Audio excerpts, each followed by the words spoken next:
Hi Eugene, please tell us something about yourself. Yeah, hi. So I'm Eugene, and I go by Space Raccoon online, and I work as a security researcher and white hat hacker. Okay, how long did it take you until you found your first significant or a high impact payout vulnerability? So I remember starting in the start of 2019 because there was a government bug bounty program, and I really wanted to find a bug, but unfortunately it was a duplicate, and I was really frustrated. And I think about I just kept learning, and I kept trying new things. I did Hacker 101 CTF. I tried different programs, and finally, I think about 3 months later, in my bug bounty journey, I was able to get my first significant bounty. Great.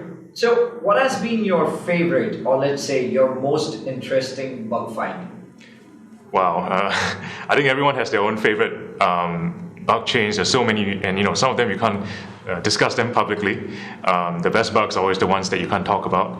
But I would say definitely one of my early bugs that's actually publicly disclosed was some of them in the Starbucks program, because they're a really great team. I recommend that everyone looks at them and contributes to the program. But I was able to discover SQL injection via XML file upload. So that was a really complex kind of chain, or rather it was not at all obvious, because most people would try, for example, XXE on XML, but they wouldn't expect to try SQL injection within the XML itself. So that was a really interesting vector for me. Okay. So what do you do to keep up with all the new trends? Yeah, I mean, to be honest, because I work a full-time job, it's also important for me to keep up with, the latest happenings in info security, as well as white hat hacking and application security. I subscribe to a ton of useful newsletters. So, for example, there's some really interesting newsletters that you can keep an eye out on from Twitter.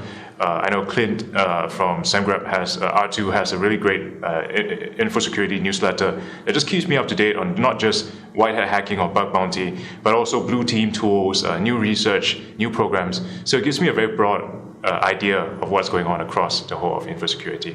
And of course, I do like to do some white hat hacking when I have free time as well. All right. So, do you collaborate with other hackers? If yes, can you name a few?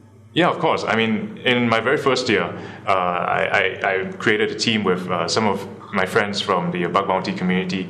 It was called Disturbance. It was one of the big, I think a big splash back then.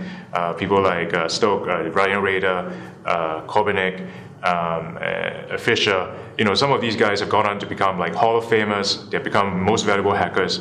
And now, whenever I have a live hacking event, or if I know there's a challenge with people I know in it, I always like to reach out to them, see what they're doing, if they want to collaborate or not, just to make new friends. Sometimes it might be a bit hard to start collaborating with new people if you've never met them before. So I really do like coming to events like BSides, just because once you've seen someone, you can trust them a bit more, and you can make new connections. Okay. So how do you approach a target? I like to approach a target through manual research. I think there's some fantastic talks today that talked about how you can expand the scope manually. I like to browse through the functionality, see everything that's going on.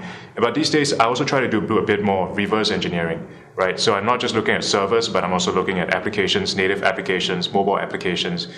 Even the JavaScript source code that's shared online is also a useful source of reverse engineering. So I do recommend people also pick up some skills that have to do with reverse engineering.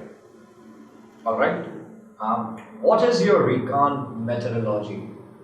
Yeah, I think that's an interesting question, because I don't really do Recon. I mean, my Recon is the scope that they give you, right? At most, I just run some of the standard tools. But if you want to think about non-traditional Recon, so we had some good talks that discussed this.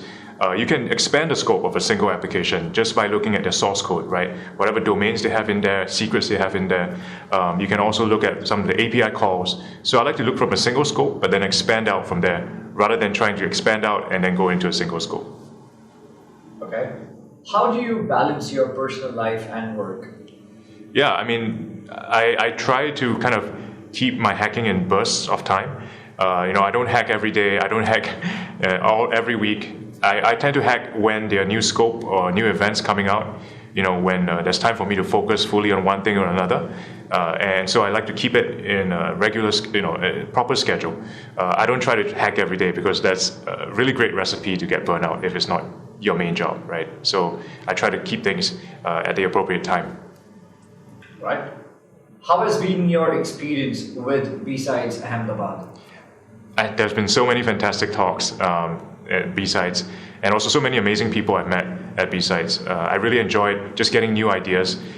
Some of the talks here have just made me so excited to just go back home and try the new tricks and apply them to my hacking, to apply them to my coding. So I really learned a lot at BSides, and I really appreciate just everyone sharing their information out here. Well, thank you, Eugene. It has been a pleasure hosting you, and we hope to see you next year as well. Thank you for having me.